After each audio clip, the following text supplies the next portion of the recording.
皆さんこんにちは。今回なんですけど、先週から新企画のドル旅が始まりまして、淡路島の旅1日目を紹介しました。この動画では淡路島の旅2日目を紹介していきますので、1日目の方まだ見られていない方は先にそちらを見てからこちらをご覧ください。2日目ということで、貸別荘パランから見えるこの素晴らしい朝日を早起きして約2時間半かけて撮影しましたので、皆さんにもこうしてお届けしております。2日目のこの日は島一周もしてしっかりと淡路島を堪能しておりますので、ぜひ最後までお楽しみください。おはようございます。2日目ということで、今僕だけちょっと起きた状態なんですけど、2人が起きてくる前に、朝ごはんの方ちょっと準備していこうかなと思います。眠いです。昨日晩ご飯の買い出し行った時に朝ごはんの方を買っておりましたので、こちらの割引になった食パンと、夕食で食べた余ったサラダ、トマトとか使ってやっていこうかなと思います。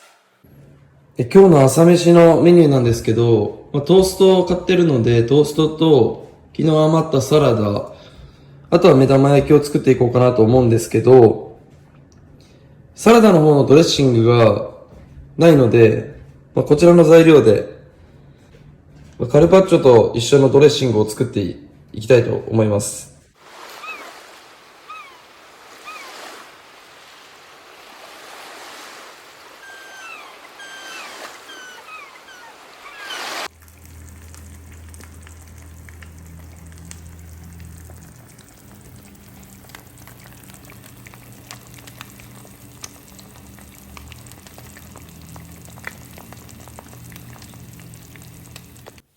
はい、ということで朝ごはんの方ができました。ちょうどみんなも起きてきたので、この後朝ごはんをいただいて、チェックアウトの10時まで、もう時間ギリギリまでですね、こちらのパランさんを存分に堪能していこうかなというふうに思います。チェックアウトギリギリまでここパランを堪能しまして、これから淡路島一周を再開していこうと思いますが、ここで一旦ここまで使った金額を振り返っておきたいと思います。右上にも表示していると思いますが、レンタカーが5230円、高速道路が335円、昼食、こちらがシェフガーデンで食べたハンバーガーですね、2000円、夕食、朝食、あとは夕食の時に飲んだお酒、こちら合わせて3235円で、パランの方が19800円、合計が30600円となっております。今回の予算が1泊2日で300ドルということで、日本円で43500円なので、残り12900円となります。今日の旅の予定ですが、昨日北側から西側にかけて観光してきたので、これから南側へ移動し、そこから東側を通って島一周していこうと思います。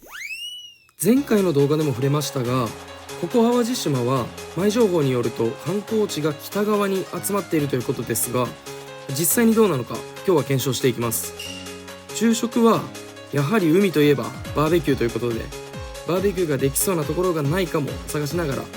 探索していきたいと思います。ということで、南側をぐるっと回って今東側へと来ておりますが、今回は検証も兼ねておりますので、忖度なしで行きます。南側は特に何もなかったです。というよりですね、この東側も今こうして車で走っていてわかると思いますが、島の方が住むのに必要なお店がたくさんありました。ところどころ観光するところもありましたが、今回ここ淡路島を一周した僕個人の感想としては、やはり北側に観光地が集まっているので、サクッと淡路島の雰囲気を楽しみたい方は北側を中心に楽しみ、そして兵庫県の中でも繁華街のある神戸や三宮が近いので、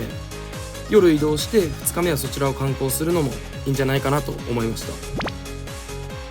今回の旅のようにゆっくりと非日常を味わいたい方にとっては、逆に南側東側は綺麗な海が広がり、静かにのんびりと過ごすことができそうですし、海沿いをドライブする中でおしゃれな宿泊施設もたくさんあったのでおすすめです。泊まるならもちろんパランさんがおすすめですけどね。兵庫県の紹介は別の動画でもしておりますので、気になる方はぜひチェックしてみてください。今通り過ぎそうになったんですけど、こちらのカフェにはおそらく淡路島を調べている中で見られた方も多いと思いますが、この淡路島オブジェがあります。で、僕は今回この距離から撮影させてもらいましたが、近くに行きたい場合はカフェを利用すれば行けるみたいですよ。ここまで島の南側と東側を探索してきたので、予定していたお昼ご飯の時間もだいぶ過ぎております。貸別荘パランで朝ごはんを食べてから何も食べてないので、お腹ペコペコです。1日目はシェフガーデンでお昼をいただきましたが、実はもう1箇所気になる場所があるので、今からまた車を走らせて目的地へと向かいたいと思います。で、この道なんですけれども、なんか見覚えある方いらっしゃるかなと思うんですが、1日目にも実は走っております。先ほど右折して今直進しておりますけれども、ある左にですね曲がるとシェフガーデンがあるということで、本当に左に行けばシェフガーデン、右に曲がれば今から行く目的地のクラフトサーカスという場所に着きます。さあ、クラフトサーカスへとやってきたんですが、こちらでは食事やショッピングを楽しむことができます。この動画の冒頭でも少し話しましたが、海といえばバーベキューということで、ここクラフトサーカスに海辺のテラス席でシーフードバーベキューが味わえるお店があるということなので、早速行ってみましょう。ということで、こちらの海洋市場というお店へやってきました。今日の予算が残り88ドル、日本円で12,900円ということで、帰りの高速道路代、ガソリン代、これは絶対に避けて通れないところなので、予算が若干心配ではありますが、こちらのお店前払い制だったので非常に助かりました。後払いだとつい食べたいものを追加しすぎて会計が恐ろしいことになる可能性がありますからね。シーフードバーベキューは3種類のコースから選べて、他に食べたいものがあったらそこに追加することも可能となっておりました。今回はその中でも一番いいコースを選択して、追加はなし、飲み物はオリジナルビールにノンアルコールビールを注文しました。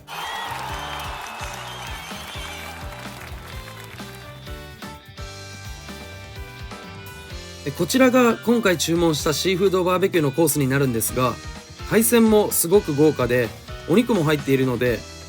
この絶景を目の前に最高の雰囲気でバーベキューを楽しむことができます。僕は海鮮が大好きなので、正直言うとまあこれだけ雰囲気が良かったら味が少し悪くてもなんて思っていましたが、ちゃんと美味しかったです。こういう雰囲気のいいお店はそこに気を取られて意外と味がなんてことも結構あると思うんですけど、めちゃくちゃ美味しかったので、ぜひ皆さんも淡路島でバーベキューしたいなってなったら行ってみてください。シェフガーデンもそうでしたが、ここから見える海は夕日100選にも選ばれているということで、僕は今回お昼に来ておりますが、日暮れを狙ってくればより素敵な雰囲気で楽しむことができると思います。お目当てのバーベキューを堪能したということでもう大満足ですが、もう少しここクラフトサーカスを見て回ってから再び出発していこうと思います。先ほど海洋市場でいただいたお昼ご飯、こちらが1人27ドル、日本円で3913円となりますので、予算から引いておきます。ここクラフトサーカスもそうですが、淡路島の観光地は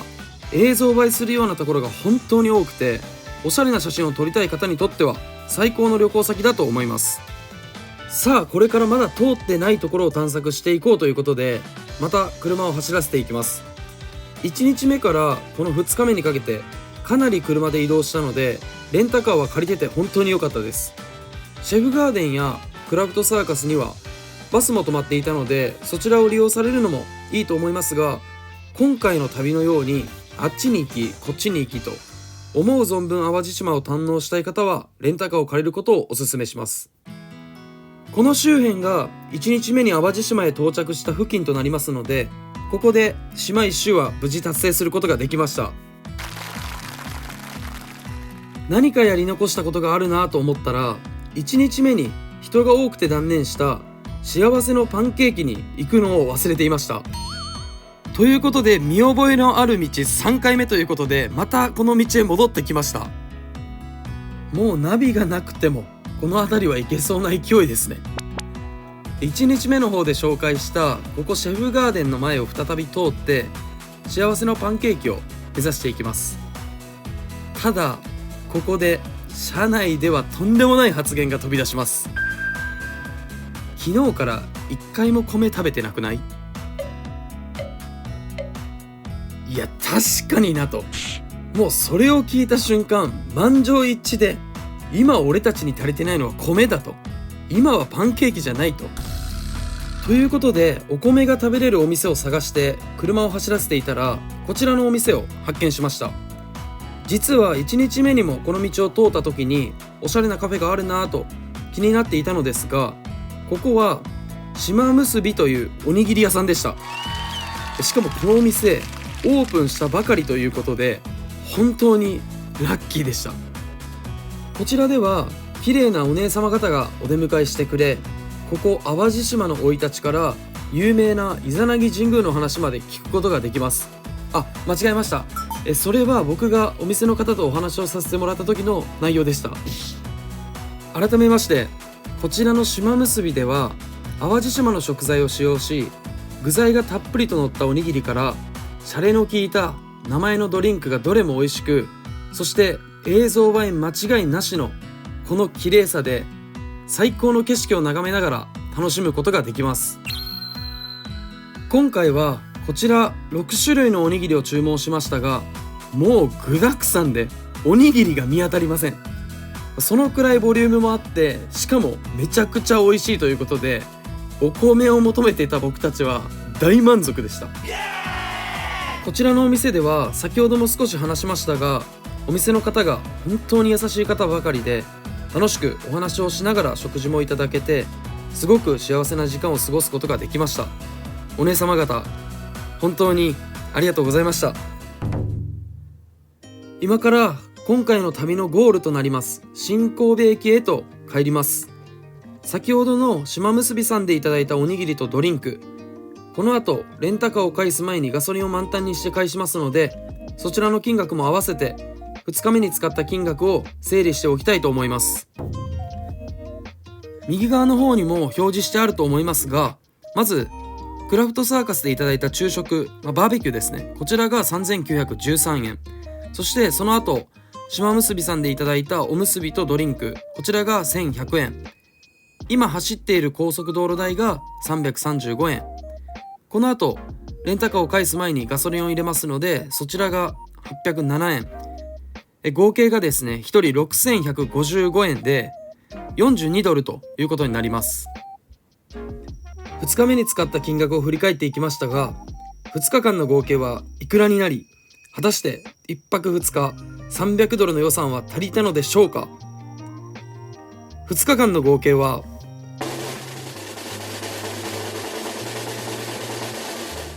こちらとなります。1人36,755円、254ドルということで、1人6,745円、46ドル余ったこととなり、無事に1泊2日300ドル淡路島の旅を終えることができました。今回の淡路島の旅から西日本の振り返りも兼ねた新企画ということで、このドル旅を始めました。皆さんいかがだったでしょうか。僕自身としてはこれまでとは違った形での撮影だったので、新鮮さもあり、予算が決まっている中でもかなり楽しめました。撮影のご協力もいただいたり、素敵なご縁があったりと、改めて今回の旅でお世話になった方々、本当にありがとうございました。これから数ヶ月にわたって今回のドル旅という企画を続けていきますので、今回2週にわたって淡路島を紹介してきましたが、何かご意見ご要望ございましたらコメントの方よろしくお願いします。またドル旅の撮影はまだ残っておりますので、紹介してほしいところあればそちらも合わせてよろしくお願いします。今回の旅のゴール、新神戸駅へと到着しました。インスタグラムの方でお知らせしましたが、現在持病の方が再発しております。病気で再発があることも分かって自分が始めたことなので、週に1回の投稿は続けていけるように頑張ります。いつか必ず病気を完治させますので、皆さんの力を貸してください。高評価、チャンネル登録よろしくお願いします。それではまた来週。